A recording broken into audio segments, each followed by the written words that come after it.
በስመ አብ ወወልድ ወመንፈስ ቅዱስ አሐዱ አምላክ አሜን። በስመ አብ ወወልድ ወመንፈስ ቅዱስ አሐዱ አምላክ አሜን። በስመ አብ ወወልድ ወመንፈስ ቅዱስ አሐዱ አምላክ። ቅዱስ እግዚአብሔር፣ ቅዱስ ኃያል፣ ቅዱስ ሕያው፣ ቅዱስ ኤልሻዳይ፣ ቅዱስ አዶናይ፣ ቅዱስ ጸባዖት፣ ቅዱስ ያህዌ፣ ቅዱስ ኢየሱስ፣ ቅዱስ ክርስቶስ፣ ቅዱስ አማኑኤል። አቤቱ አምላካችን ቸሩ መድኃኔዓለም ኢየሱስ ክርስቶስ ሆይ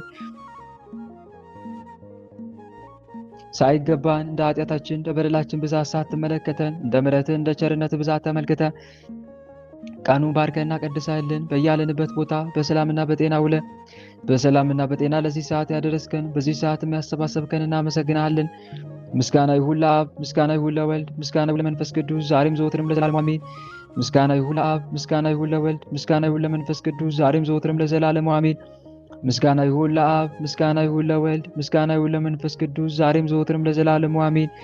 አቤቱ አምላካችን ቸሩ መድኃኔዓለም ኢየሱስ ክርስቶስ ሆይ እንደ ኃጢአታችን እንደ በደላችን ብዛት ሳትመለከተን እንደ ምሕረትህ እንደ ቸርነትህ ብዛት ተመልክተህ ለዚህ ሰዓት ያደረስከን በዚህ ሰዓትም ያሰባሰብከን ስለ ድንግል ማርያም እናት ብለህ ቀሪውን ጊዜያችን እንድትባርክልን ከርኩሳን መናፍስት ከዲያብሎስ ፈተና እንድጠብቀን ኃይላጋንንት እንድታረቅልን ቅዱስ መንፈስንም እንድታሳድርብን እኛ ኃጢአተኞችና በደለኞች ባሪያዎች በኃጢአታችን በበደላችን ብዛት ቅዱሱ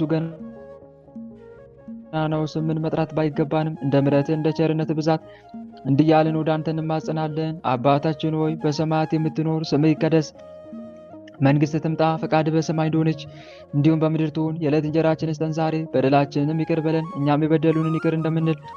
አቤት ወደ ፈተና አታግባን ከክፉ ሁሉ አድነን እንጂ መንግሥት ያንተ ናትና ኃይል፣ ክብር፣ ምስጋና ለዘላለሙ አሜን። እመቤታችን ቅድስት ድንግል ማርያም ሆይ በመልአኩ በቅዱስ ገብርኤል ሰላምታ ሰላም እንልሻለን። በሐሳብሽ ድንግል ነሽ፣ በሥጋሽም ድንግል ነሽ። የአሸናፊ የልዑል እግዚአብሔር እናት ሆይ ሰላምታ ላንቺ ይገባሻል። ከሴቶች ሁሉ ተለይተሽ አንቺ የተባረክሽ ነሽ፣ የማኅፀንሽም ፍሬ የተባረከ ነው። ጸጋን የተመላሽ ድንግል ሆይ ደስ ይበልሽ። ጸጋን የተመላሽ መመኪያችን ሆይ ደስ ይበልሽ። ጸጋን የተመላሽ አማላጃችን ሆይ ደስ ይበልሽ። ልዑል እግዚአብሔር ከአንቺ ጋር ነውና ከተወደደው ልጅሽ ከጌታችን ከመድኃኒታችን ከኢየሱስ ክርስቶስ ዘንድ ይቅርታንና ምሕረትን ለምኝልን ኃጢአታችንም ያስተሰርይልን ዘንድ ለዘላለሙ አሜን። በስመ አብ ወወልድ ወመንፈስ ቅዱስ አሐዱ አምላክ አሜን። ክርስቶስ ተንሥአ እሙታን በዐቢይ ኃይለ ሥልጣን አሰሮ ለሰይጣን አግዓዙ ለአዳም ሰላም ዘእንሰ ሆነ። ፍስሐ ወሰላም። በመላው ዓለም የምትኖሩ ምዕመናንና ምዕመናት ኦርቶዶክሳውያን እህት ወንድሞቼ በወደደን እስከ ሞትም ድረስ ባፈቀረን በኃያሉ አምላካችን በመድኃኔዓለም በኢየሱስ ክርስቶስ ፍጹም ሰላም እንደምን አረፈዳችሁ? እንደምን ቆያችሁ? እንደምን አምላካችን በሰላምና በጤና ለዚህ ሰዓት አደረሰን አደረሳችሁ? አሜን። እግዚአብሔር ይመስገን ብለን ቅዱሱ ገናናው ስሙን ጠርተን እንድናመሰግነው የፈቀደልን ሰማይና ምድርን የፈጠረ ጌታ የሚታየውን የማይታየውን ዓለም የመሰረተ ቅድመ ዓለም የነበረ አሁንም ያለ ዓለምንም አሳልፎ የሚኖር የዓለም መድኃኒት መድኃኔዓለም ኢየሱስ ክርስቶስ ቅዱሱ ገናናው ስሙ ከባሕርይ አባቱ ከአብ ስም ከባሕርይ ሕይወቱ ከመንፈስ ቅዱስም ጋር በእልፍ አእላፋት ቅዱሳን መላእክት በጻድቃን ሰማዕታት እርሱ በፈጠረው ፍጥረታት አንደበት ሁሉ ከአጽናፍ እስከ አጽናፍ ለዘላለም የተመሰገነ ይሁን አሜን። ሁላችንም እጅግ አድርገን የምናከብራት የምንወዳት የልባችን ብርሃን የመንገዳችን ፋና የሕይወታችን ተስፋ እማምላክ ወላዲተ አምላክ ወለላይቱ ቅድስት ድንግል ማርያም ስሟ ከአጽናፍ እስከ አጽናፍ ለዘላለም የተመሰገነ ይሁን አሜን። እልፍ አእላፋት ቅዱሳን መላእክት፣ ቅዱሳን ነቢያት፣ ቅዱሳን ሐዋርያት፣ ቅዱሳን ጻድቃን ሰማዕታት ሁሉም በየማዕረጋቸው ለዘላለም ክብራቸው ከፍ ከፍ ያለ ስማቸውም የተመሰገነ ይሁን አሜን። እህት ወንድሞቼ እንኳን ለቅድስት ቤተክርስቲያን መታሰቢያ እንደዚሁም ደግሞ በዛሬቱ ቀን በወራዊም ሆነ በዓመታዊ ታስበው ለዋሉ ቅዱሳን ለሊቀ ዲያቆናት ለቀዳሜ ሰማዕት ለቅዱስ እስጢፋኖስ ለጻድቁ አባታችን ለአቡነ ገሪማ ለእናታችን ለቅድስት ወለተ ጴጥሮስ በዛሬቱ ቀንም በወራዊም ሆነ በዓመታዊ ታስበው ለዋሉ ቅዱሳን በሰላምና በጤና አደረሰን አደረሳችሁ አሜን። በእውነት የቀዳሜ ሰማዕት የሊቀ ዲያቆናት የቅዱስ እስጢፋኖስ ረድኤትና በረከት እንደዚሁም የጻድቁ የአባታችን የአቡነ ገሪማ ረድኤትና በረከት የእናታችን የቅድስት ወለተ ጴጥሮስ የእናታችን የቅድስት ቤተክርስቲያን ረድኤትና በረከት በሁላችንም ላይ ይደርብን፣ አሜን። እንደ እግዚአብሔር መልካም ፈቃድ የዛሬው መርሃ ግብራችንን ጀምረናል። የዛሬው መርሃ ግብራችን ያው እንደቀደመው እንደ ትናንትናውና እንደ ትናንት ወዲያው በወንጌል የምንጀምር ይሆናል ማለት ነው። ወንጌል ለማዳመጥ ራሳችን አዘጋጅ። በስመ አብ ወወልድ ወመንፈስ ቅዱስ አሐዱ አምላክ አሜን። ክርስቶስ ተንሥአ እሙታን ሞተ ወኬዶ ለሞት ለእለ ውስተ መቃብር ወሀበ ሕይወተ ዘለዓለም ዕረፍተ። ክርስቶስ ከሙታን ተለይቶ ተነሳ፣ ሞትንም በሞቱ አጠፋው። በመቃብር ላሉ ሁሉ የዘላለም ዕረፍት የሚሆን ሕይወትን ሰጠ። ክርስቶስ ተንሥአ እሙታን ሞተ ወኬዶ ለሞት ለእለ ውስተ መቃብር ወሀበ ሕይወተ ዘለዓለም ዕረፍተ። ክርስቶስ ከሙታን ተለይቶ ተነሳ፣ ሞትንም በሞቱ አጠፋው። በመቃብር ላሉ ሁሉ የዘላለም ዕረፍት የሚሆን ሕይወትን ሰጠ።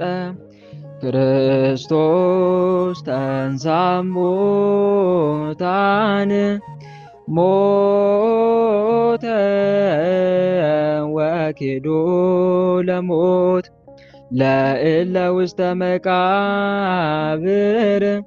ወሀበ ሕይወተ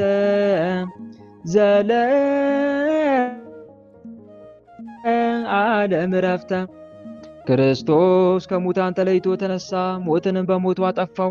በመቃብር ላሉ ሁሉ የዘላለም ዕረፍትን የሚሆን ሕይወትን ሰጠ። ተንሥእ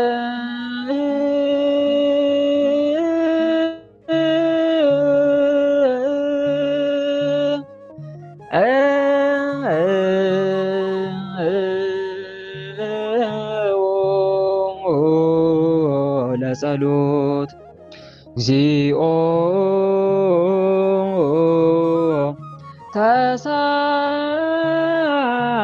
ተሳለምነ ምስለ መንፈስከ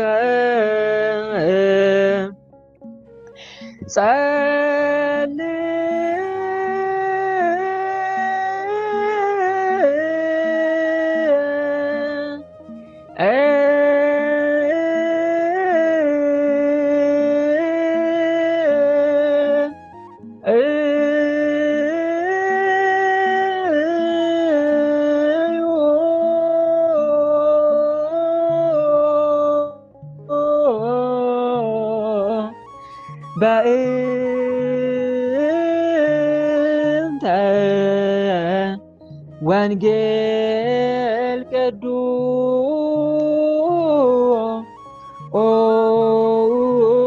ቅዱስ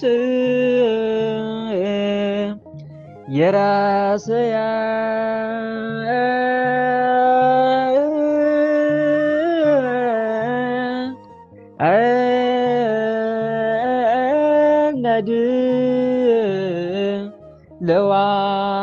ለዋነ ለሰሚዐ ወንጌል ቅዱስ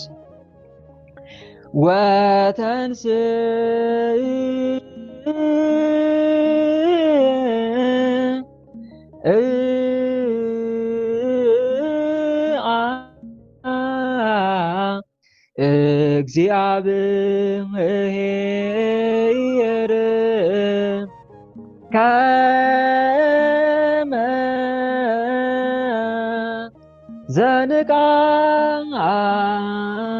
ዘንቃምንዋ ወከመ ኃያል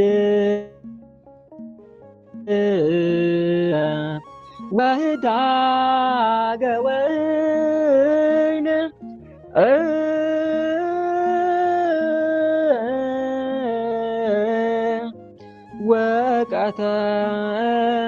ለጸሮ በድሬው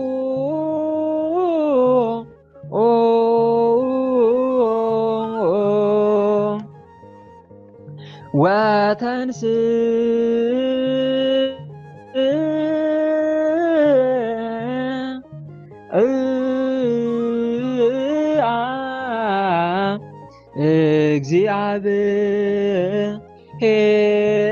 እግዚአብሔር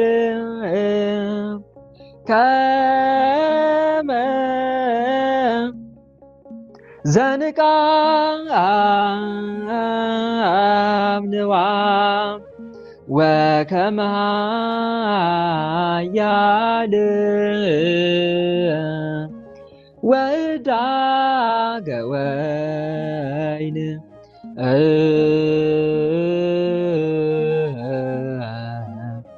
ወቀተለ ጸሮ በድሬው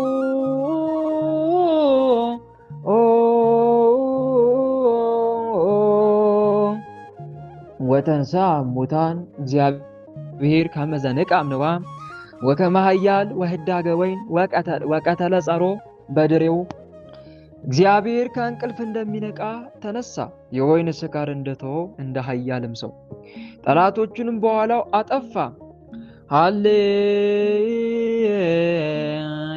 ሃሌሉያ ቆሞ ወአጽምዖ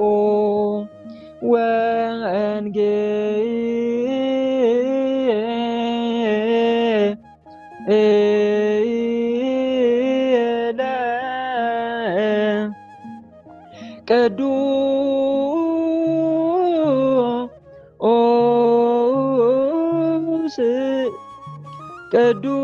ቅዱስ ዜናሁ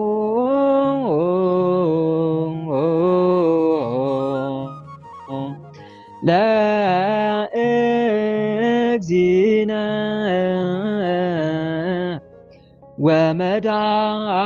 ወመድኃኒነ ኢየሱስ ክርስቶስ።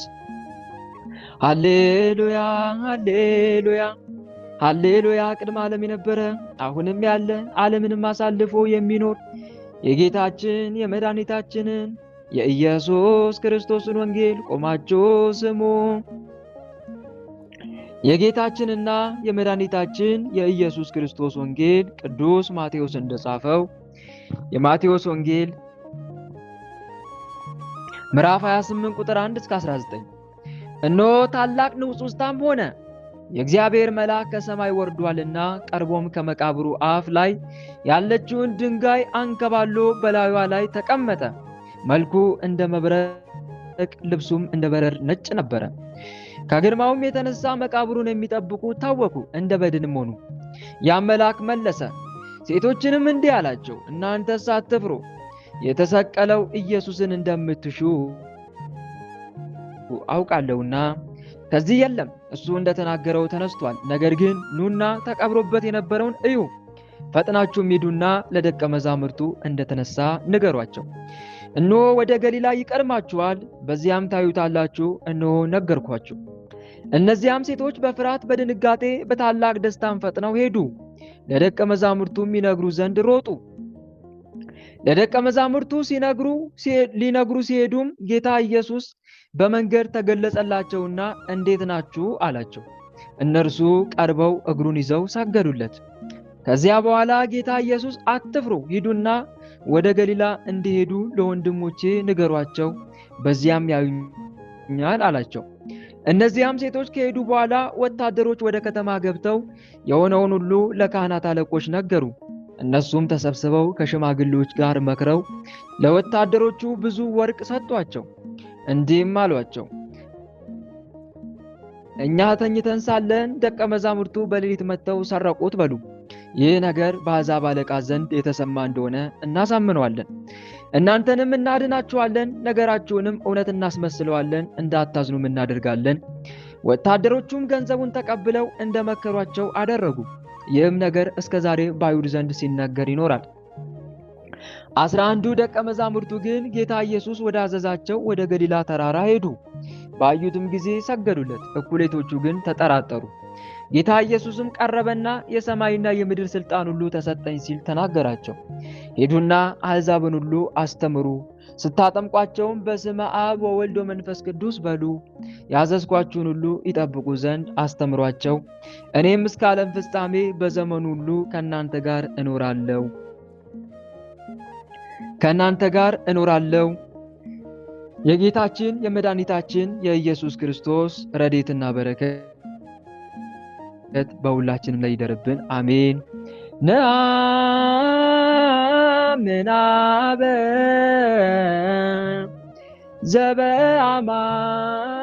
ዘበአማን ወነአምን ወልደ ዘበአማን ወነአምን መንፈሰ ቅዱስ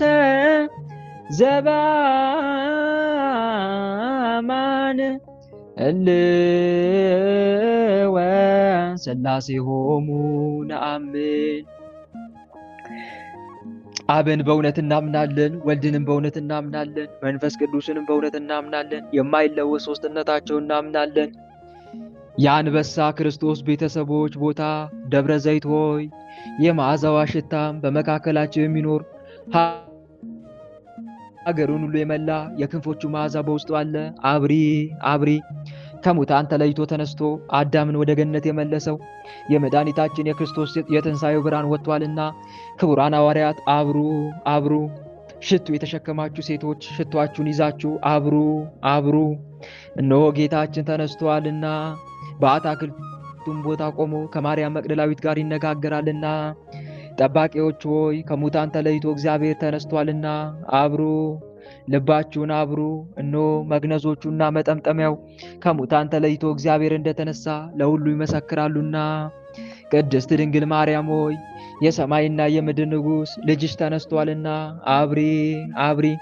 እነሆ ደቀ መዛሙርቱ በገሊላ ውስጥ ሕይወት መድኃኒት የሆኑ የሕማሞቹ ምልክቶች አሉ። በንፋስም በመንፈስ ቅዱስ አሳደረባቸው፣ መንፈስ ቅዱስን አሳደረባቸው። በሃይማኖታቸውም ጽናት ኃይልን እውቀትን ሰጣቸው። ስለ እግዚአብሔር መንግሥት ለሁሉም ለአንዱ ያስተምሩ ዘንድ ወደ ዓለም ሁሉ ላካቸው። ሹመቱ ከእርሱ ተወስዳ ሌላ ተሰጥታለችና አሳልፎ የሰጠው ይሁዳ ይፈር። ክፉ ሚስቱ ገንዘብ እስከሚቀበል ድረስ በመከረችው ጊዜ ዓይነ ልቦናውን አሳውራለችና። ከሃዲያን አይሁድ ዛሬ ይፈሩ፣ በእግዚአብሔር ትንሣኤ ላይ በሐሰት መስክረዋልና። የእስራኤል ወገኖች የሆኑ አዲስ አማኞች በዚህ ቀን ደስ ይሰኙባታል። እነርሱም የክርስቲያን ናቸው። ከመላእክት ጋር በውስጧ ያመሰግኑ ዘንድ ክርስቶስ የእርሱን ተዋሕዶ ሰጥቷቸዋል። የተኛ ሰው ከእንቅልፍ እንደሚነቃ እግዚአብሔር ፈጥኖ ተነሳ። ጠላቶቹ የሆነ ከሃዲያን አይሁድንም በተነ። በሰማያት የሚኖሩ መላእክት ያመሰግነዋል። አንተ መምህራችን የሰማይና የምድር ንጉሥ ነህና የተመሰገንክ አንተ ጌታ ኢየሱስ ክርስቶስ ተነስተህ አድነናልና እያልን ስለዚህ አሰምተን እናመሰግናለን። ማይካችሁን ከፍታችሁ እልል ለማለት ተዘጋጁ። አዋጅ አዋጅ አዋጅ! ጌታችን ተነስቷል፣ ሞት ተሽሯል፣ ዲያብሎስ ለዘላለም አብሮ ተመልሷል።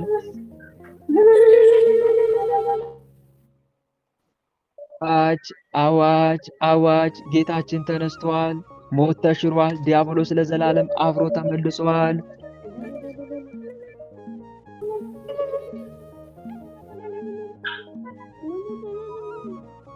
ጌታችን ተነስቷል፣ ሞት ተሽሯል፣ ዲያብሎስ ለዘላለም አብሮ ተመልሷል።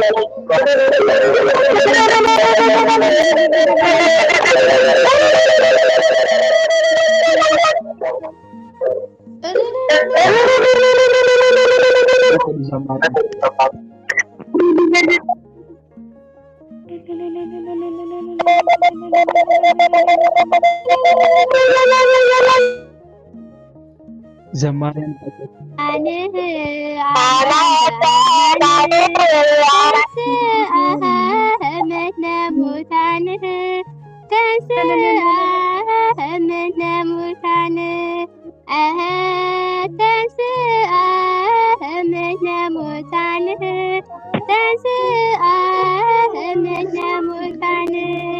አማን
ክርስቶስ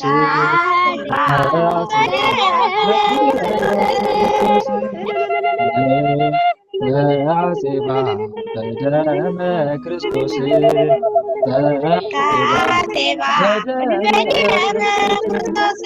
ምድር ጸዳች ሐሴት አረገች፣ ምድር ጸዳች ሐሴት አረገች፣ በክርስቶስ ደም ስለታጠበች፣ በክርስቶስ ደም ስለታጠበች፣ በክርስቶስ ደም ስለታጠበች፣ በክርስቶስ ደም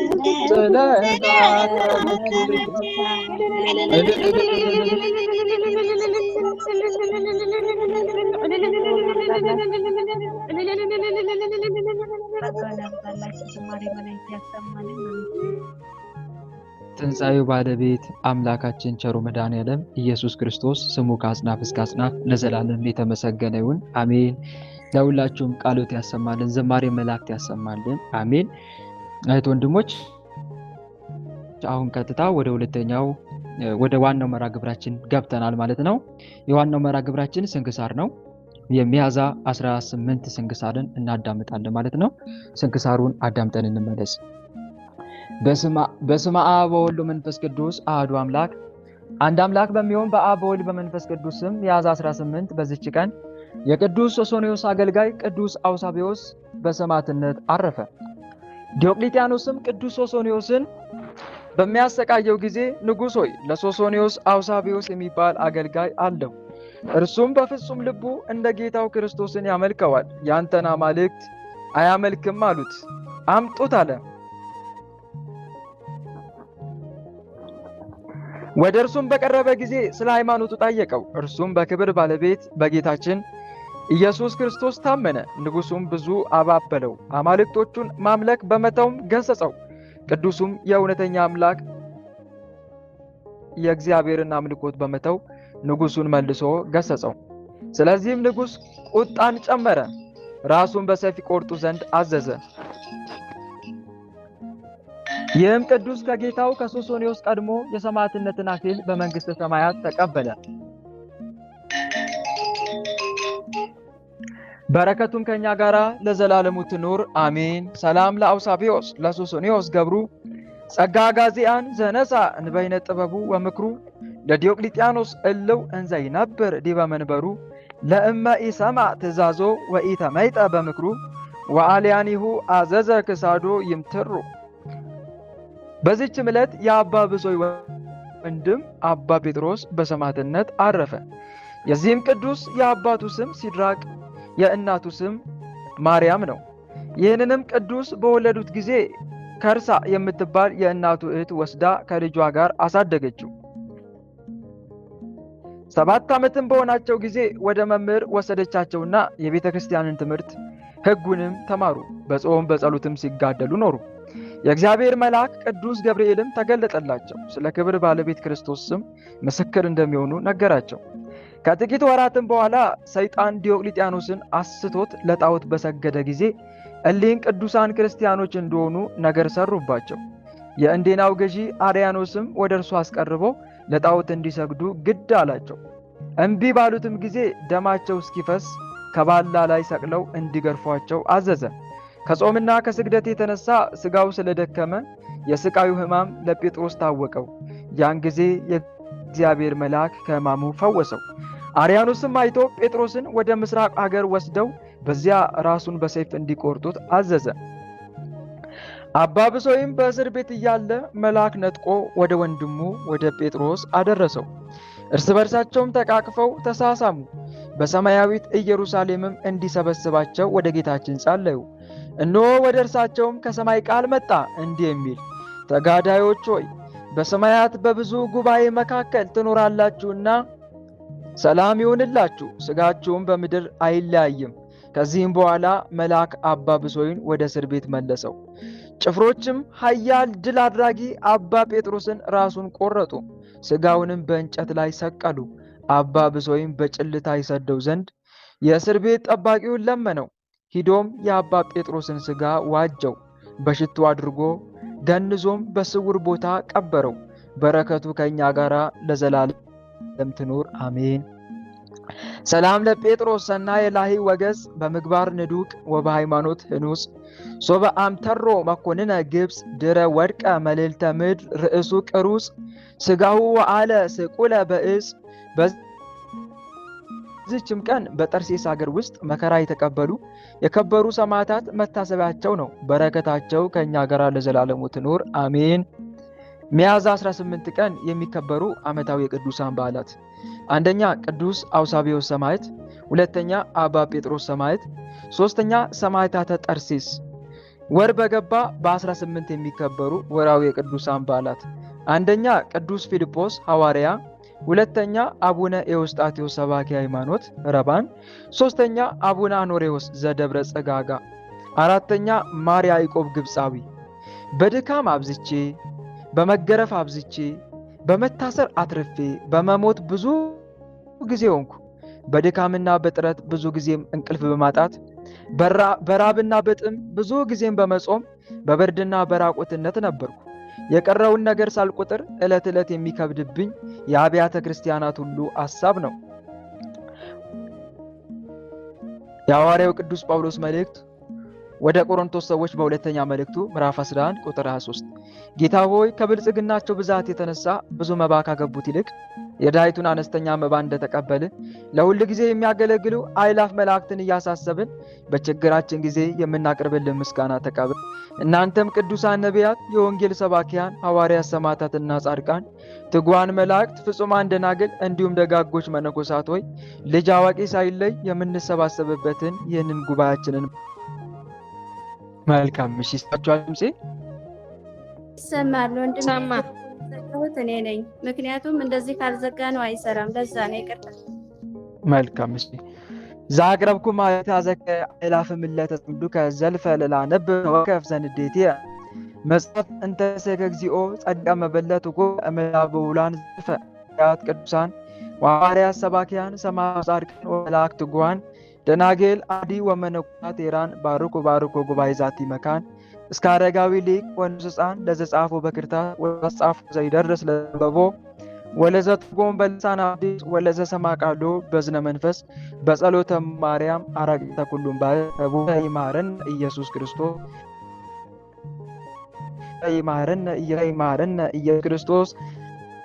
ጌታ ሆይ ከብልጽግናቸው ብዛት የተነሳ ብዙ መባ ካገቡት ይልቅ የድሃይቱን አነስተኛ መባ እንደተቀበል ለሁል ጊዜ የሚያገለግሉ አእላፍ መላእክትን እያሳሰብን በችግራችን ጊዜ የምናቀርብልን ምስጋና ተቀበል።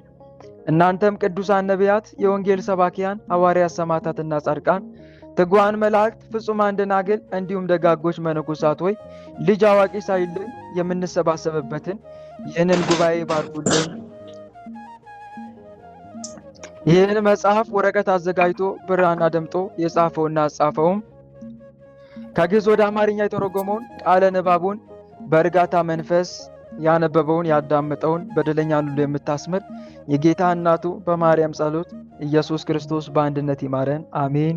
የሰማነውን አምላካችን ልዑል እግዚአብሔር በልቦናችን ጽላት ላይ ጻፍልን፣ በአእምሮአችንም ላይ ይቅረጽልን። ቸሩ መድኃኔዓለም ቅዱሳኑ ረድኤትና ብፈን በምልጃቸውም ከኃጢአታችን ያንጻን፣ ከበደላችንም ይጠበን።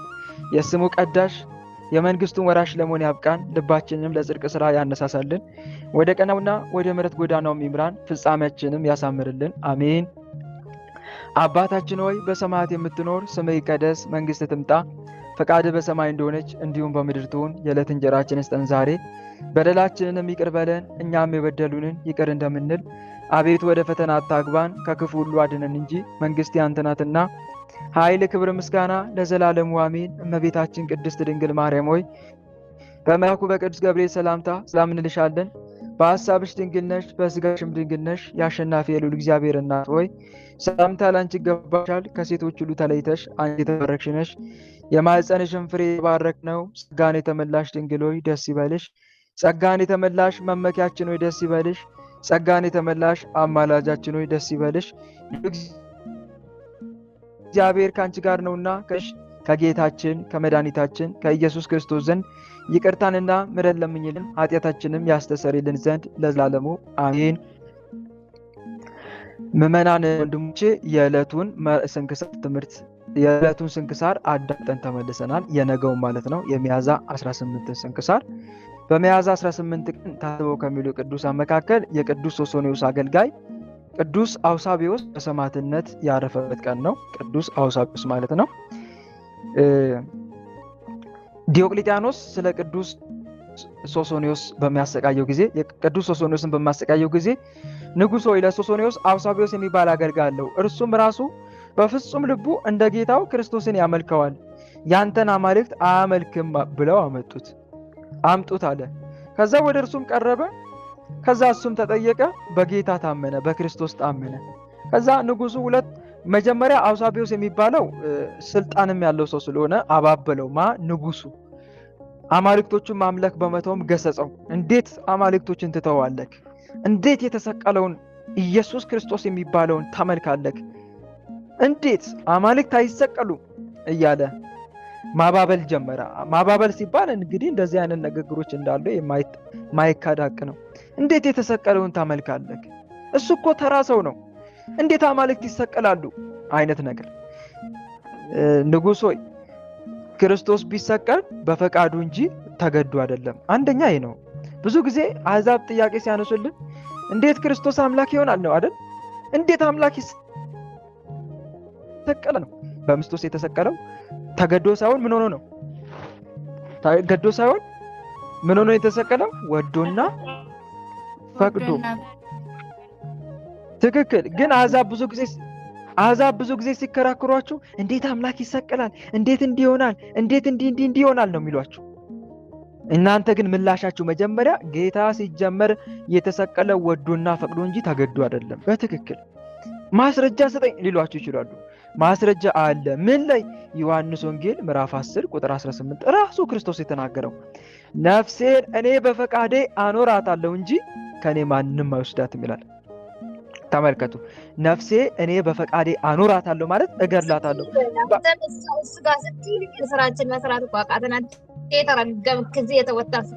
እግዚአብሔር ይከሰሰ ቸሩ መድኃኒዓለም ይበቀል። ነፍሴን እኔ በፈቃዴ እኮ ነው ያለው። ተመልከቱ። እኔ በፈቃዴ በራሴ አኖራታለሁ ማለት እኮ እንተጋ ያለው ሞታለሁ ነው። በፈቃዴ ሞታለሁ ማለት ነው። ነፍሴን እኔ በፈቃዴ አኖራታለሁ እንጂ ከኔ ማንም አውስዳትም ማለት እንዲህ ከኔ ማንም አውስዳትም ማለት ያለ ፈቃዴ አልሞትም ነው። እኔ ያለ ፈቃዴ እናንተ ያለ ፈቃዳችሁ ትሞታላችሁ። እውነት ነው እንዴ? ከኔና ከናንተ ወደን ልሙት በቃ ብሎ የሚሞት አለ? ንገሩኝ እስቲ። አለ እንዴ? የለም። አይ እኔ መሞት አለብኝ ብሎ ማንም የለም። ማንም ለምን? ለየትኛውም ሰው ለተባለ ፍጥረት በፈቃድ መሞት አይቻለውም።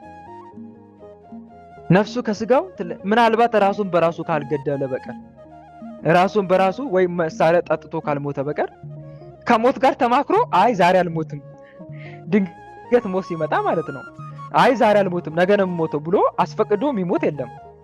ተስማምቶ ከሞት ጋር የሚሞት የለም። ሞት ከመጣ የለውም ቀጠሮ፣ ለሞት የለውም ቀጠሮ የሚል ዝማሬ ሰምቼ ነበር። የኪነ ጥበብ ድንገት ነው የምንወሰደው። ማንም ወዶና ፈቅዶ ሞትን በገዛ እጁ ራሱ ጠርቶ ና ሞት ውሰደኝ ብሎ የሚሞት የለም። ለሁሉም ሰው ሞት የታዘዘ ስለሆነ ማለት ነው። አፈርነና ወደ አፈር ትመለሳለህ የሚለው ቃል የታመነ ነው። ሁሉም ሰው ይህንን ጽዋ ሊቀምስ ግድ አለው። ከአዳም የተወለደ ዘር በሙሉ አፈርነና ወደ አፈር ትመለሳለህ የሚለው ቃል ይፈጸምበታል እና የታወቀ ነው። ስለዚህ የጌታ ሞት ግን እንደዛ አይደለም። ወዶ ፈቅዶ ነው ለሰው ልጆች ሁሉ ራሱን አሳልፎ የሰጠው። ለዛም ነው እኔ ራሴ በፈቃዴ ነፍሴን አኖራታለሁ እንጂ ከኔ ማንም አይወስዳትም። ላኖራት ስልጣን አለኝ፣ ደግሞም ላነሳት ስልጣን አለኝ አለ። ስለዚህ የጌታ ሞት በፈቃድ ነው ማለት ነው። አዎ እንደውም መሞት አለብኝ ብሎ ሲነግራቸው ለሐዋርያቱ ማን ነበረ? አንተማ ሞት አይገባም ሲሉ የነበረው ንገሩኝ እስቲ። ማን ነበር? አንተ አትሞትም ያለው ቅዱስ ጴጥሮስ ነው አይደል? በጭራሽ አትሞትም እያለ ሲከራከር ነበረ እኮ ክርስቶስን። በጭራሽ አትሞትም እንዴ አትሞትም አንተ እያለ ይከራከር ነበር። ጌታ ምን አለው? ንገሩኝ እስቲ ምን አለው እሱ?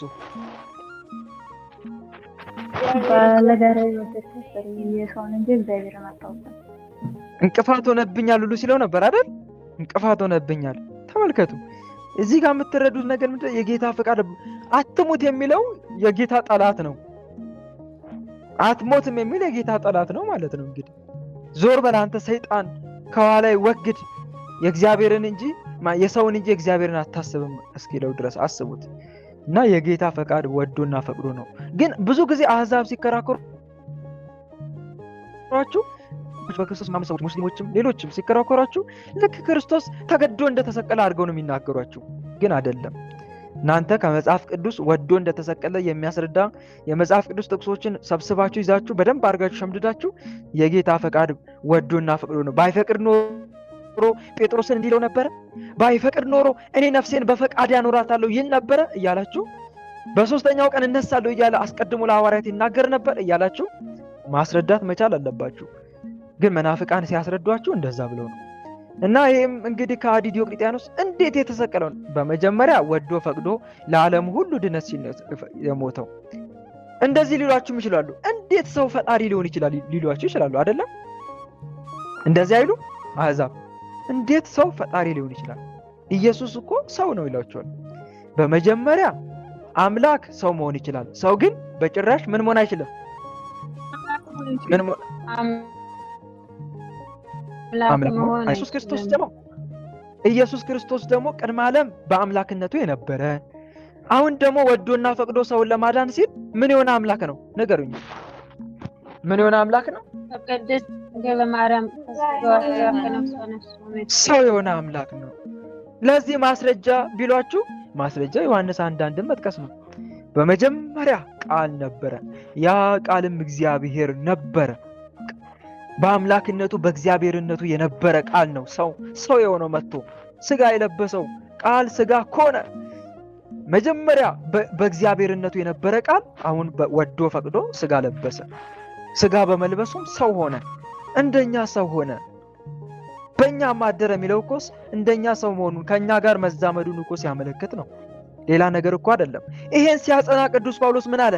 ቃልም ክርስቶስ በስጋ መጣ አለ። በስጋ መጣ፣ እርሱም ከሁሉ በላይ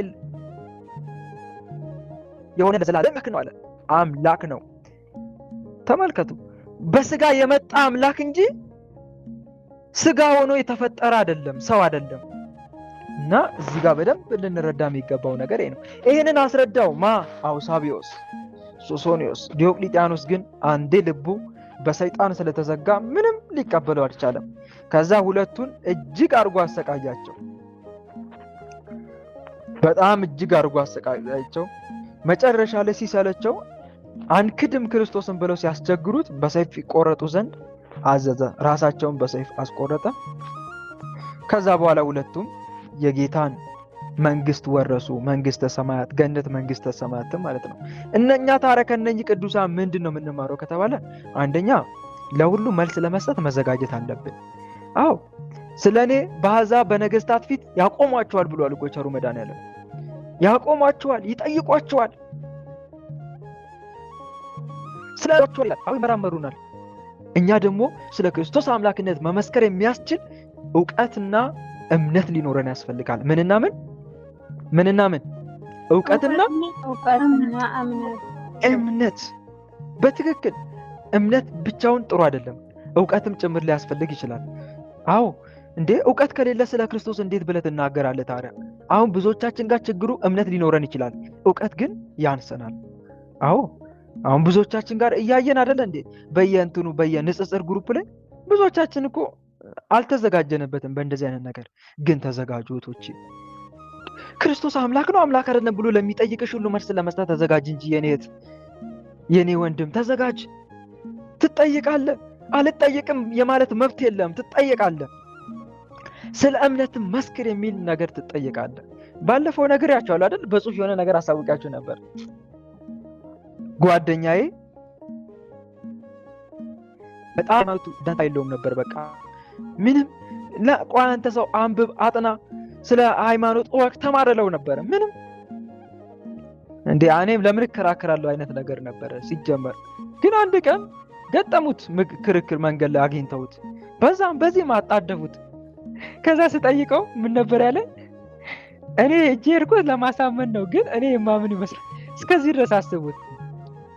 ለምን እነሱ የሚያሳምኑ ነበር የመሰለኝ። ምክንያቱም በቀኝና በግራ አጣደፉት። እነሱ አንብበዋል ቀድመው ከሱ በፊት መጽሐፍ ቅዱስ፣ እሱ ግን ምንም። ከዛ በኋላ ግን ማንበቡን ተያዘው ማለት ነው። አሁን እግዚአብሔር ይመስገን ድሮ የነበረው ሰውና አሁን የነበረው ሰው አንድ አይደለም፣ አንድ አይደለም። እና ምን ለማለት ፈልጌ ነው? ልናነብ ይገባል። መንፈሳዊ ዕውቀት ልንጨብጥ ይገባል። ነገር ሃይማኖት፣ ሚስጥረ ሥላሴ፣ ሚስጥረ ሥጋዌ እንዲህ ብዬ ብጠየቅ ምን ብዬ መልሳለሁ? ይኸው ዝግጅታችሁን በደንብ ንገሩ፣ ላስረዳችሁ። እንዲህ ብዬ ብጠየቅ ምን ብዬ መልሳለሁ? ማስታወሻ ደብተር አዘጋጁ። እሺ፣ አሕዛብ ምን አይነት ጥያቄ ያነሳሉ? ምላሹስ ምን አይነት ምላሽ ነው? ይህን ነገር ከጥቅስ ጋር ነው ስትሸመድዱ ከነ ጥቅሱ ጭምር። አሁን ለምሳሌ አንድ አሕዛብ የሆነ ጥያቄ ሲጠይቅ ከሰማችሁ እንዲህ ብሎ ለካ አሕዛብ ይጠይቃሉ። ታዲያ ምን ተመለሰ? ማስረጃውስ እንደዚህ። ያንን አጥኚው፣ በደንብ አድርገሽ አጥኚው። ይከብዳል እንዴ ወንድሞች? እንዲህ ማድረግ ይከብዳል? አይከብድም አይደል? ንገሩኝ እስቲ። የእውነት አይከብድም? በደንብ አድርጋችሁ መያዝ። በደንብ ሌላውን ተው። ከኦሪት ዘፍጥረት እስከ ራዕየ ዮሐንስ ማንበብ እንኳን ቢያቀታችሁ መጽሐፍ ቅዱስ ከኦሪት ዘፍጥረት እስከ ራዕየ ዮሐንስ እንኳን ማንበብ ቢያቅታችሁ አሕዛብ የሚያነሱትን ጥያቄዎች እየመረጣችሁ እየያዛችሁ ምላሾቻቸው ላይ መዘጋጀት ይከብዳል እንዴ? ምላሾቻቸው ላይ ይከብዳል? አይከብድም። ስለዚህ እባካችሁ ተዘጋጁ እህቶቼ፣ ወንድሞቼ። እኔ አልጠየቅም፣ እኔ አልከራከርም። ለጊዜው መፍትሄ መስሎ ሊታያችሁ ይችላል። ለፍጻሜው ግን መፍትሄ መስሎ አይታያችሁ። የእውነት ተዘጋጁ። ብዙዎቻችን አልተዘጋጀንም። በቃ ወይ መጸለይ፣ መስገድ፣ በቃ ውዳሴ ማርያም መጸለይ፣ በቃ ሰይፈ ሥላሴ ሰይፈ መለኮት ግን ምንም አንጠይቅ፣ እየጠየቅን አንማማር። እዚህ ጋር ጌታ ምን ለማለት ፈልጎ ነው እንዲህ ብሎ የተናገረው? የለም። እዚህ ጋር ሐዋርያው እንትና እንደዚህ ብሎ የተናገረው ምን ለማለት ነው? እስቲ አስረዱን፣ አብራሩልን። የለም እኮ እኛ ጋር አለ። እስቲ ንገሩኝ። እንደዛ ብለን እንጠይቃለን? እኛ ጋር እንዲህ የመጠየቅ ልምድ አለ? የለም። ብዙዎቻችን ጋር የለም፣ አንጠይቅም። እዚህ ወንጌል ምዕራፍ እንትን ቁጥር እንትን ላይ እንደዚህ የሚል ቃል አንብቤ ነበረ። ምን ለማለት ነው? ከምን አንጻር ነው? እንዲህ ሲልስ እንዲህ ምን ማለት ነው? የለም እኮ እኛ ጋር። እና ወንድሞች ከመምጣት በፊት ጥያቄ እናንተ ላይ ከመጠየቃችሁ በፊት አስቀድሞ ለምትጠየቁት ሁሉ ማስታወሻ ይዛችሁ ተዘጋጁበት። ከዛ በኋላ አንገታችሁን አደፉ። በሚገባ ነው የምትመልሱት ለነዛ ሰው ማለት ነው። እና ይሄን ልናድርግ ይገባል። አንድ ከነኚህ ቅዱስ ምን ማለት ነው? ሊያባብሉን ይችላሉ፣ ሊሸነግሉን ይችላሉ በሁሉም ነገር። እኛ ግን ተዘጋጅተን ጠብቅ። ቤተክርስቲያን በቂ ምላሽ አላት። ግን አንድ ነገር ልንገራችሁ፣ አንድ ምክር ልምከራችሁ በህይወት ዘመን። እቺን ምክር እንዳትረሱ። አንድ ሰው የሆነ ጥያቄ ጠይቋችሁ ያንን ምላሽ መመለስ ካቃታችሁ በጭራሽ ቤተክርስቲያን ላይ እምነታችሁ ላይ ጥርጣሬ እንዳይነሳ። እሺ፣ ሰምታችሁኛል አይደል? እምነታችሁ ላይ ጥያቄ እንዳይፈጠር ወይም ደግሞ ክርስትና እምነት ልክ አይደለም እንዴ፣ እንዴት እንዲህ ሊሆን ቻለ የሚል ጥርጣሬ እንዳይፈጠርባችሁ።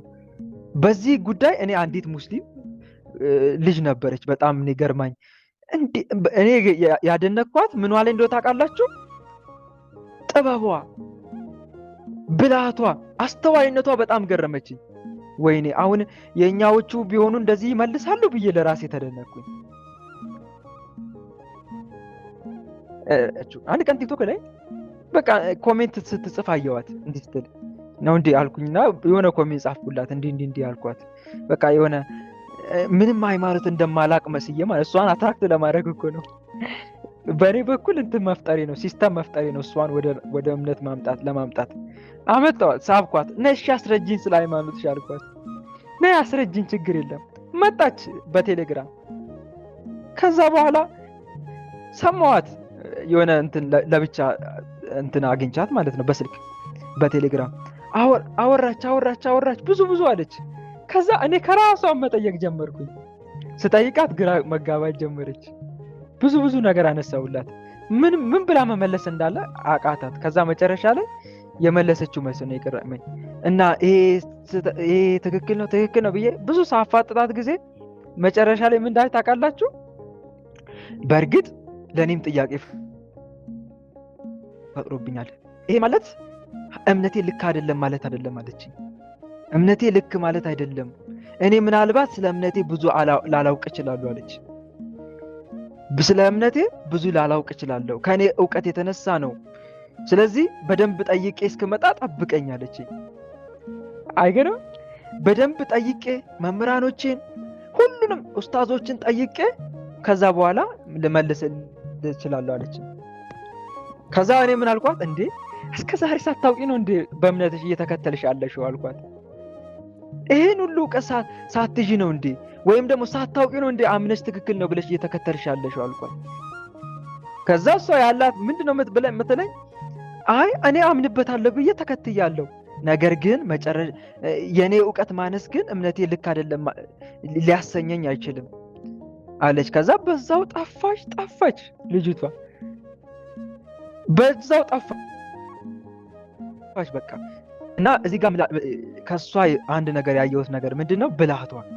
አሁን የኛዎች ብንሆን አንድ ሰው ሙስሊም መጥቶ በውስጥ የሆነ ነገር ቢነግረን በቃ እምነታችንን ነው የምንጠራጠረው።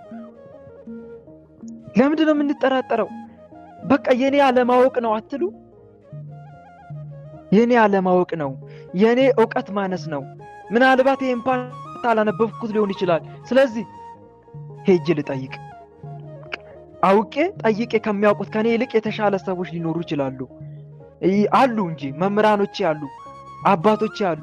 ስለዚህ እነሱን ልጠይቅ፣ በቂ ምላሽ አምጥቼ እነግርሃለሁ፣ በቃ መልስልሃለሁ እንጂ አለማወቃችሁ ወደ ክደት ሊያመራችሁ አይገባም። እህቶቼ ወንድሞች፣ ደጋግሜ ነው የምነግራችሁ።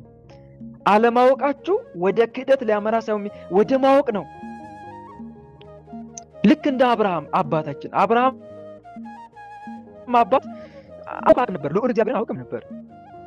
አባቱ ታራ ምን ያመልክ ነበር? ንገሩኝ እስቲ። ምን ያመልክ ነበር? ጣዖት አምላኪ ነበር አይደለም? ጣዖት ያመልክ ነበር። አዎ። ከዛ አባቱ ታራን አብርሃም ልጄ ና እነኝን ጣዖቶች ሸጣ አምጣልኝ ይለው ነበር። ሸጣ ገንዘቡን አምጣልኝ ይለው ነበር። ጣዖት ይጠርቡሉ ነበር አባት። ከዛ እሺ አባይ ግን ቅር ይለው ነበር አብርሃም። እንዴ ይሄ አሁን አምላክ ነው ይላል። እኔ እየተሸከምኩት አሁን እኔ አመልከዋለሁ፣ ይሄ አምላክ ነው። ከዛ አንድ ቀን መንገድ ላይ ጠበቀና ጣዖቱን መሬት ላይ አወረደና አንተ አምላክ ሆንክ፣ እስቲ አብላኝ አለው። እርቦኛል፣ እስቲ አብላኝ፣ እስቲ ጠምቶኛል፣ አጠጣኝ። ባይሆን እሺ ይሄን እንኳን ባትርቅ እስቲ ተሸከመኝና ወልሰደኝ፣ አንተ አምላክ አይደለክ እንዴ አለው። ምንም የሚሰማው ነገር የለም። ከዛ አምላክ እንዳልሆነ ገባው። ጣዖታቱን ሰባበረ። ከዛ በኋላ ቆም ብሎ ማሰብ ጀመረ። አምላክ ማን ነው ብሎ ፍለጋ አምላክ የለም ብሎ አልደመደመም። አሁን እዚህ ጋር አብርሃም አለማወቁ ወደ ማወቅ ነው የመራው። አምላክ የለም ብሎ ቢደመድም ኖሮ ችግር ነው። የእሱ አለማወቅ አምላክ የለም ምን አያሰኝማ። ከዛ በኋላ አሰበ። ምንድነው አምላክ አለ? ዛፍ ሊሆን ይችላል አለ። ዛፍ አየ። ይሄም ዛፍ አይሆንም። ምን ዛፉ የተቀመጠበት ምድር አይደለች እንዴ አለ። ምድር አምላክ ብትሆንስ? አይ ምድርም አምላክ አትሆንም። ምድር ከስሯ ውሃ እነኚህ ነገሮች እየተመራመረ ሄደ። ከዛ በኋላ ንፋስ አለ። ከንፋስ ቀጥሎ ደግሞ አይ ይሄም ንፋስም አምላክ ሊሆን አይችልም አለ። ምክንያቱም ንፋስን የሚገድቡ ነገሮች የሉም አሉ። ንፋስ እንዳልፍ የሚገድቡ አሉ አይደለም? ብዙ ነገሮች አሉ። አይ ይሄም አይሆንም አለ። ከዛ ፀሐይ አለ ደግሞ መጨረሻ ላይ ፀሐይ አምላክ ልትሆን ትችላለች አለ። አይ እሷም አምላክ አትሆንም፣ ደመና እየጋረዳት አይደል እንዴ አለ። ከዛ ሌላም ተመራመረ። ሰማይ አለ መጨረሻ ላይ ሰማይም ለሱም አምላክ አስገኝ እንዳለው አወቀ፣ አስተዋለ። ከዛ መጨረሻ ላይ የፀሐይ አምላክ የሰማይና የምድር የዓለማት ሁሉ ፈጣሪ አምላክ እባክህ ተናገረኝ፣ እኔ ልጅ እኔ ባሪያ ተጨንቄያለሁ እባክህን ብሎ አሰምቶ ጮኸ። የዚህን ሰዓት እኮ ነው እግዚአብሔር አምላክ አብርሃም የሚል ድምፅ ያሰማው። እግዚአብሔር አምላክ እኔ ነኝ፣ የሰማይ የምድር የፈጣሪ የዓለማት ሁሉ ፈጣሪ፣ የምታያቸው ሁሉ በእጅ የተያዘ እኔ እግዚአብሔር ነኝ አለው። አያችሁ አይደለ? አሁን አብርሃም ወደ ክደት አይደለም አለማወቁ የመራው ወደ ማወቅ ነው። ስለዚህ እህቶቼ ወንድሞቼ፣ ስለ ሃይማኖታችሁ ያላወቃችሁት ነገር ካለ አንድ ሙስሊም ወይም አንድ አዛምቶ ነገር እና ቀርቦ ያ ነገር እሱ አንብቦት አጣሞ ተርጉሞት ሊሆን ይችላል በራሱ ማለት ነው። ስለዚህ የእሱን ንግግር ሰምታችሁ ለምን ትጠራጠራላችሁ? በቃ ይሄ የኔ አለማወቅ ነው ማለት አለባችሁ። እምነቴ ስህተተኛ ሆኖ ሳይሆን የኔ አለማወቅ ነው በቃ መደምደም። ከዛስ የሚያውቁት አባቶች ጋር መጠየቅ። አባቴ እስቲ ይችን ጥያቄ መልሱልኝ። በቃ መምህራን እኮ መምህርዬ እስቲ ይችን ጥያቄ መልሱልኝ፣ ግራ ግብት ስላለኝ ወይም ተጠይቄ ነው በቃ። ሌላው በተጨማሪ እግዚአብሔርን መጠየቅ። ጌታ ሆይ እኔ ይችን ምዕራፍ ሳነባት ግራ ተጋብቻለሁ። ጌታዬ መድኃኒዓለም እባክህ አሳውቀኝ። እንዴት እግዚአብሔር እንዲህ የሚጠይቀውን ሰው የእውነት በሚገባ ነው የሚመልስለት። ሲመልስላችሁ ግን አመላለሱ በተለያየ መንገድ ሊሆን ይችላል። ወይ ምናልባት በልባችሁ መልሱ ሊነግራችሁ ይችላል። በልባ ራሱ መልሱን ሊያስታውቃችሁ ይችላል። ወይ ደግሞ በሌላ መንገድ ወይ በዚህ ጉዳይ ሰዎች እያስተማሩ ድንገት እነሱ ጋር እንድታገኙ ሊያደርጋችሁ ይችላል። እኔ በልጅነቴ በነገራችን ላይ እንደዛ ነበረ ሳድርግ የነበረው። ገና በ11 ዓመቴ ነበረ መጽሐፍ ቅዱስ ሳነብ የነበረው እና በዛ ጊዜ ሳነብ በጣም የሆነ የሚጋጭ ሀሳብ ካነሳው እንዴት እንደሚጨንቀኝ ባይገርማ ጭንቅ ይለኛል። በቃ ያቺን ሰዓት ያቺን ዕለት በቃ ይጨንቀኛል። ከዛ በኋላ ጌታ ሆይ መልስልኝ ነው በቃ የኔ ጸሎቴ። ጌታ ሆይ እባክህ ይሄን ነገር ፍታልኝ ነው በቃ። ምንድነው ይሄ ነገር? ከምን አንጻር ነው? እንዴት ሊሆን ይችላል? ምን ማለት ነው? በቃ ንገረኝ። ከዛ በኋላ ወይ ባይገርማችሁ ወይ በልቤ የማውቅበት ጊዜ አለ። ምላሹን ራሱን አሃ ለካ እንዲህ ለዚህ ነው የምልበት ጊዜ አለ። እንደገና ደግሞ መምህራን ርዕስ ሰጥተው ወይ ቤተክርስቲያን እያስተማሩ ላገኛቸው እችላለሁ። ብቻ ቤትም አላችሁ ቤትም መልሱ ይመለስልኛል። ወይ ደግሞ ራሴ ሄጄ መምህራን ጋር ጥያቄ እጠይቃለሁ። የዛን ሰዓት አገኛለሁ እላለሁ። ከዛ በኋላ ምላሹ ሲመለስ ከዛ በኋላ እፋይ ነው የምለው። በቃ ደስ ይላቸዋል ምላሹ ስታገኙት። ልክ አርቃዲዮስ የሚባል ንጉሥ ቅዱስ ዮሐንስ አፈወርቅን እሱ ጋር የሆነ ጥያቄ ሊጠይቀው ይመጣል ሁሌ። ግን እሱ ጋር ሲደርስ ጥያቄ ይጠፋበታል። ከዛ ወደ ቤቱ ይመለሳል። ከዛ ከስንት አንድ ቀን አባቴ ቅዱስ ዮሐንስ አፈወርቅ እኔ እርሶ ጋር ስመጣ ጥያቄ ይጠፋብኛል፣ ወደ ቤቴ ሲሄድ ጥያቄ ይገለጽልኛል። ይሄ ነገር ምንድነው? ከዛ ምንድነው ያስጨነቀ ልጄ ብለው ጠየቁት። በማቴዎስ ወንጌል ላይ እሺ ማርያም የበኩር ልጇን እስከምትወልድ ድረስ አላወቃትም ይላል ዮሴፍ። ምን ማለት ነው? ይሄ ነገር ሁሌ ጥያቄ ይፈጠርብኛል፣ ከምን አንጻር ነው ብሎ ጠየቃቸው። ይሄ ማለት እኮ እንዲህ ነው ብለው አብራርተው እና አሁን እኔ እያብራራሁ አልመልስላችሁም። ምላሹን አርጋኖን ላይ ታገኙታላችሁ። አይደለም እንዴ? አርጋኖን ላይ አለ የለም? አርጋኖን ምን ላይ ነበር? እንደው ንገሩኝ እስቲ። አርጋኖን የዕለት ምን ላይ ነበር? እስቲ ንገሩኝ ከራሳችሁ ልስማ። በትክክል የሐሙስ ላይ ምዕራፍ 5 ቃልዎት ያሰማልን በሚገባ አባ ጊዮርጊስ ዘጋስጫ አብራርቶታል። እሱም ማለት ነው ቅዱስ ዮሐንስ አፈወርቅ ነው ያንን ምላሽ የሰጠው። በደንብ አድርጎ አብራርቶ መልሶታል። እንዲህ ነው ብሎ ሲለው መልሱ ሲነግረው ነው ያለው ንጉሥ አርቃዲዮስ ማለት ነው። እና በዚህ መንገድም ምላሽ ልታገኙ ትችላላችሁ መምህራንን በመጠየቅ። ግን ስላላወቃችሁ ብቻ ይሄ ነገር እንዲህ ነው ብሎ በራስ መደምደም ትክክል አይደለም። ለዚህ ነው ቅዱስ ጴጥሮስ በመጽሐፍ ያለውን ማንኛውንም ቃል ማንም ሰው በራሱ ሊተረጉም አልተፈቀደለትም። ትንቢት ከቶ በሰው ፈቃድ አልመጣም። ዳሩ ግን በዚያው ቅዱሳን ሰዎች በመንፈስ ቅዱስ ተነድተው ተናገሩ የሚለው ማለት ነው። እና ማንም ሰው የሆነ ነገር መጽሐፍ ቅዱስ ጥቅስ መዞ እንዲህ ቢላችሁ የሆነ ነገር ቢነግራችሁ ጥርጣሬ ውስጥ ልትገቡ ሳይሆን አይ እኔ ይሄን ነገር አላወቅኩትም፣ ስለዚህ ከመምህራን ጠይቄ ምላሹን አምጥቼ መልስልሃለሁ። በቃ ማወቅ ከፈለክ ምላሹን አመጣልሃለሁ። እስካመጣልህ ድረስ ደግሞ ጠብቀኝ። የኔ አለማወቅ ነው ይሄ እንጂ ስህተት ሆኖ አይደለም ብላችሁ ድምዳሜ መስጠት አለባችሁ ነው። እና በዚህ መልኩ ለማወቅ መጣር አለብን። መልስ ለመስጠት ደግሞ መዘጋጀት አለብን። ቅዱስ ጴጥሮስ በእናንተ ስላለ ተስፋ ምክንያትን ለሚጠይቋችሁ ሁሉ መልስ ለመስጠት ዘውትር የተዘጋጃችሁ ነው፣ ነገር ግን በየዋህነትና በፍርሃት ይሁን እንዳለው ከነኚህ ቅዱሳንም መልስ ለመስጠት ዘውትር መዘጋጀት እንዳለብን ነው። ሌላው እስከ መጨረሻው መጽናት ነው። በሃይማኖታችሁ እህት ወንድሞች እስከ መገደል ዲያብሎስ በእውቀት ማሳሳት ካቃተው በኃይል ነው የሚመጣው። እሺ አሁን ክርስቶስን ትክዳለህ አትክድም ነው የሚላችሁ ዲያብሎስ። እሺ አሁን መስቀልሽን ትበጥሻለሽ አሁን አትበጥሻትም። እሺ አሁን ስራን ታጣለህ ወይስ እምነትን ትክዳለህ? ይሄ አሁን ኃይል ነው የሚጠቀመው። ሰው አልሸነፍ ካለው ዲያብሎስ ኃይል ይጠቀማል። ኃይል ሲጠቀም ደግሞ ወይ አህዛብ ላይ አድሮ ነው ወይ ነገስታት ላይ አድሮ ነው። አሁን ሙስሊም ሀገር ላይ ከሆናችሁ አረብ ሀገር ከሆነ ኃይል ሊጠቀም ይችላል። መስቀልን ትበጥሳለህ አትበጥስ? ክርስቶስ መስቀልን በጥሰ ስራን ትሰራለህ ወይስ መስቀልን አስረ ትገደላለህ ወይም ደግሞ ስራን ትለቃለህ? እንዲህ አይነት ምርጫ ይሰጣችኋል። ስለዚህ ቸሩ መድኃኔዓለም ደግሞ ያለውን እንዳትረሱ። በሰው ፊት ለሚመሰክርልኝ ሁሉ ወይም እስከ መጨረሻው ለሚታመንብኝ ሁሉ እኔ ደግሞ በሰማይ ባለው በአባቴና በመላእክቱ ፊት እታመንበታለሁ፣ አውቀዋለሁ፣ እልለታለሁ እያለ ነው። አውቀዋለሁ እለዋለሁ፣ ይሄማ ልጄ ነው እለዋለሁ። ግን እኔን ክዶ መስቀሌን በጥሶ እምነቱን ከካደ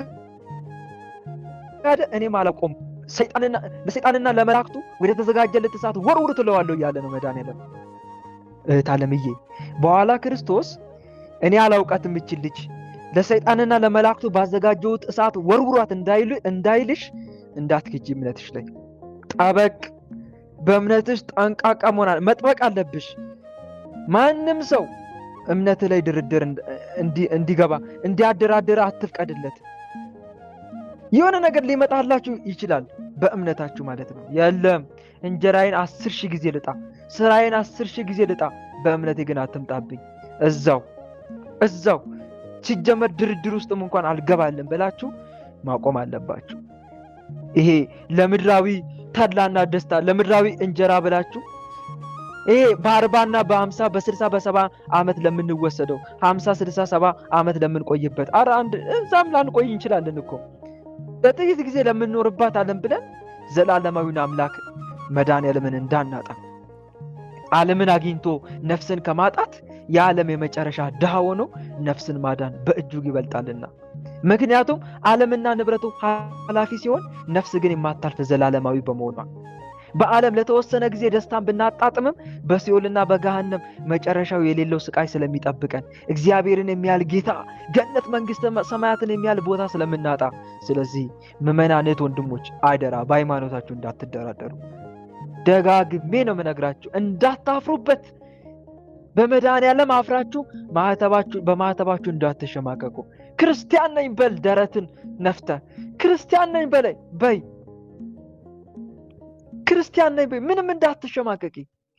እኔ በክርስቶስ ክርስቲያን የተሰኘው ክርስቲያን ነኝ። ስለ እኔ ሲል ደሙን ባፈሰሰው በአምላኬ በመድኃኔዓለም የማምን ክርስቲያን ነኝ። ምንም አታመጣም።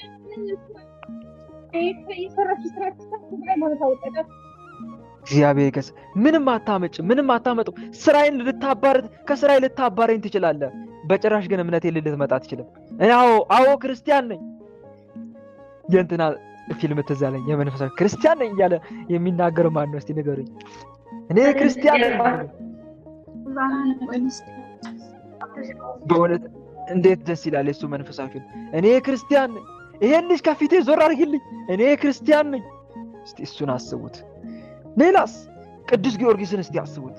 ያ ታላቁ ጀግና ሰማዕት፣ ያ እሱን የሚመስለው የሌለ ተብሎ የተነገረለት ታላቁ ሰማዕት ቅዱስ ጊዮርጊስን አስቡት። እናንተ የምታመልኩት ግዑዝ ድንጋይ ናቸው አይደሉም? እንደዚህ እያለ ሲናገር ሰምታችኋል። የእኛን አማልክት ነው የምታራክሰው ጊዮርጊስ ሲሉት፣ እነሱ እኮ አይበሉ አይጠጡ አይናገሩ አይጋገሩ ድንጋይ ናቸው እኮ። አምላኬ ኢየሱስ ክርስቶስ ነው። የማሰቃያው መንኮራኩር ይጠብቃል ጊዮርጊስ ሲለው ምን ነበር ያለው? ስማ አስተውል። እነ ኔሮን፣ እነ ቄሳር፣ እነ ቀላውዲዮስ ሌሎችም በጉልበታቸው ተመክተው ነበር። እነሱ ግን ሞቱ፣ አሰቃቂንም ሞት ጽዋ ተቀበሉ ብሎ ሲናገር ምን ነበር ያለው ዲዮቅልጥያኖስ? በቃ ውሰዱልኝ ይህን ሰው። አያቸው። እስከዚህ ድረስ መታመን አለብህ። ከዚህ ድረስ መታመን መቻል አለብሽ። እና እባካችሁ እህቶቼ፣ ወንድሞቼ የትም ቦታ ብትሆኑ በእምነታችሁ እንዳትደራደሩ። ኃጢአተኛ ነኝ ከና ኃጢአቴ ልሞት ነው እንዳልሞት ብዬ ዲያብሎስ ምን እንደሚታውቃላችሁ? እንደዚህ አይነት ሲስተም እኮ አለው። በቃ ልክ ሰማዕት ሆናችሁ ማለት ነው መጨረሻ ጫፍ ልትገደሉ ስትሉ ምን ይላችኋል መሰላችሁ? አይ አንቺ አሁን ኃጢአተኛ ነሽ፣ ንስሐ ገብተሽ ስጋው ደግሞ ተቀብለሽ እስከምጨርሽ ድረስ ለጊዜው እኔ ሙስሊም ነኝ በይ፣ ወይም እኔ በቃ ካጂ ለጊዜው በአፍሽ ያ ቃል እሱ ንስሐ እስከምትገቢ ድረስ ነው። ስለዚህ አሁን ካጂ ብሎ ነገር የለም። ሺህ ጊዜ ኃጢአተኛ ብትሆኚ፣ ሺህ ጊዜ ኃጢአተኛ ብትሆን በእምነት ከመጡበት ባህል ላይ ምንም ጥያቄ የለውም። ይግደልህ፣ ሰማዕት ነው የምትሆነው። የሞትክበት ዓላማ ይታይልሃል በመድኃኔዓለም ፊት። እሱ ራሱ ምንድነው እሱ ራሱ ንገሩኝ እስቲ። ንስሐ እኮ ነው። እሱ ራሱ እኮ ንስሐ ነው።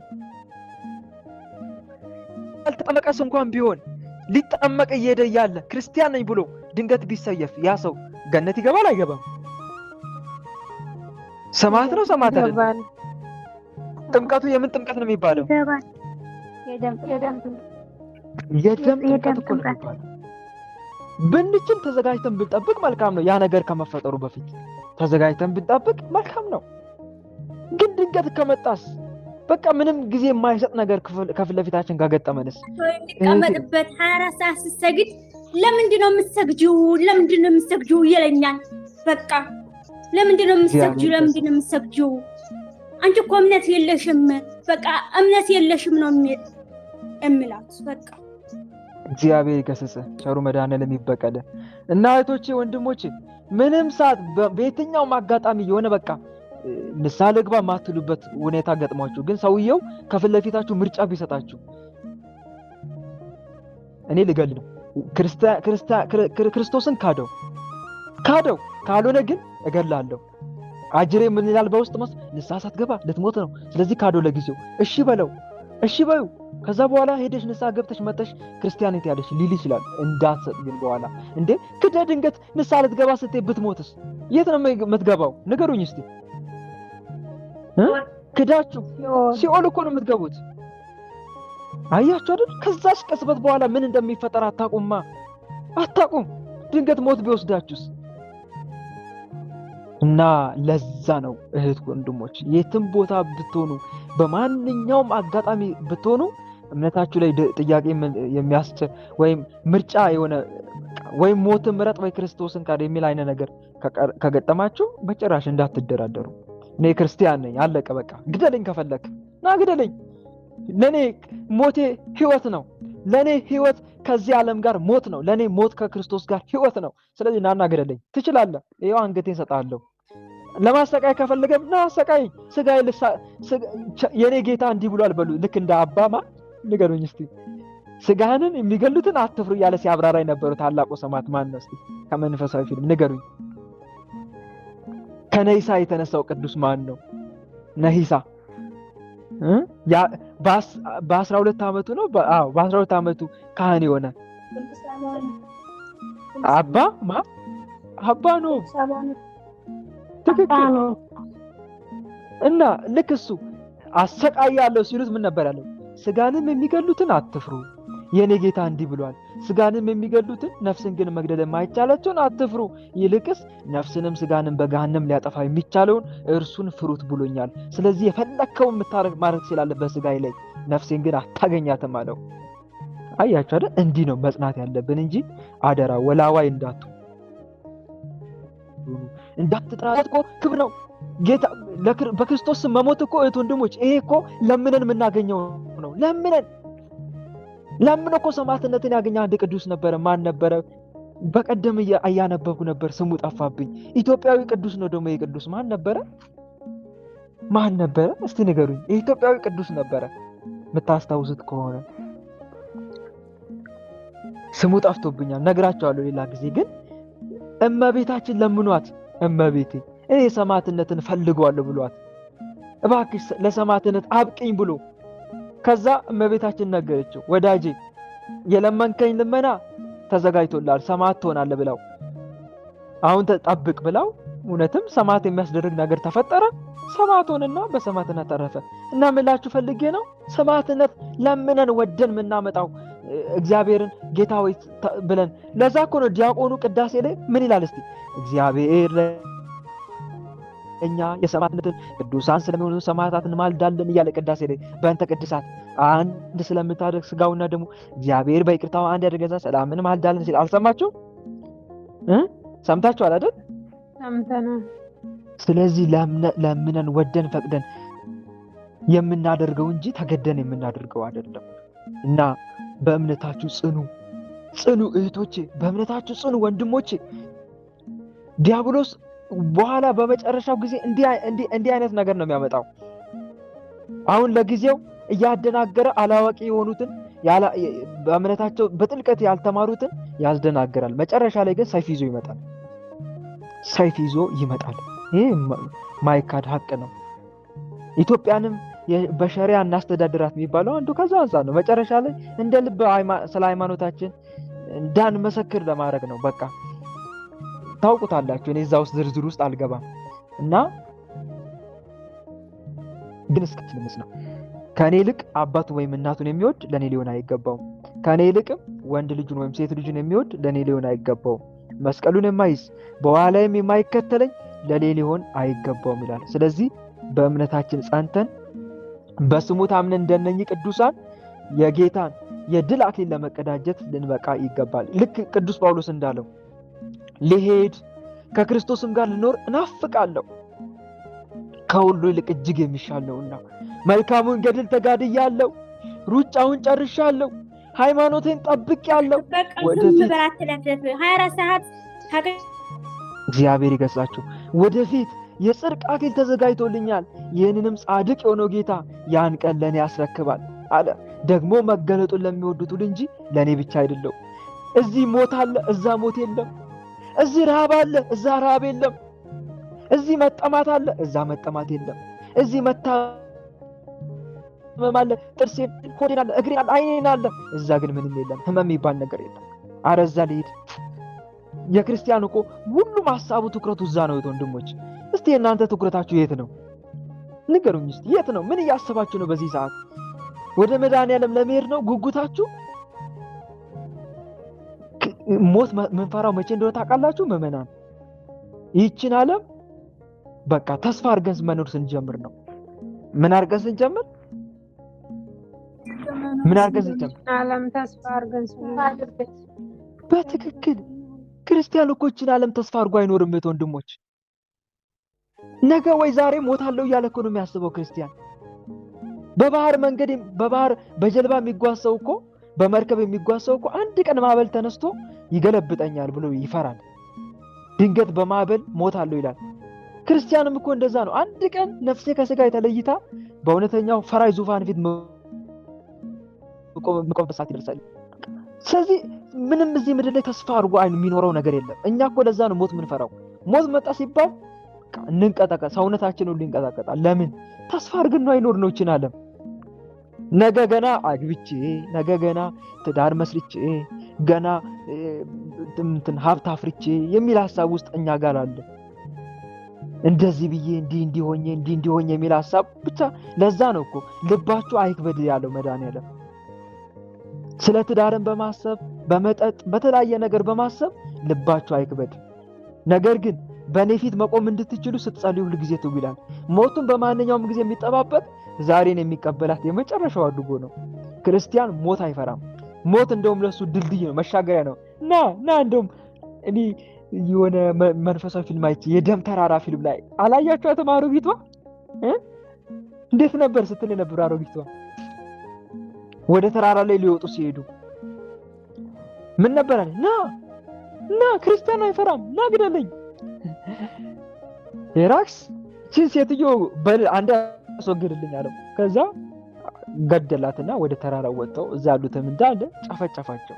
ይሄ ነው በቃ ክርስትና። እንደዚህ ተዘጋጅተናል? እስቲ ራሳችን ጠይቅ። እንዲህ አይነት የእምነት ወኔ ያለኛ ጋር በእምነታችን እንዲህ ጠንካሮች ነን? እስቲ ራሳችንን ፈትሽ እና እንደዚህ ልንጸና ልንታመን ይገባል ለማለት ያክል ነው።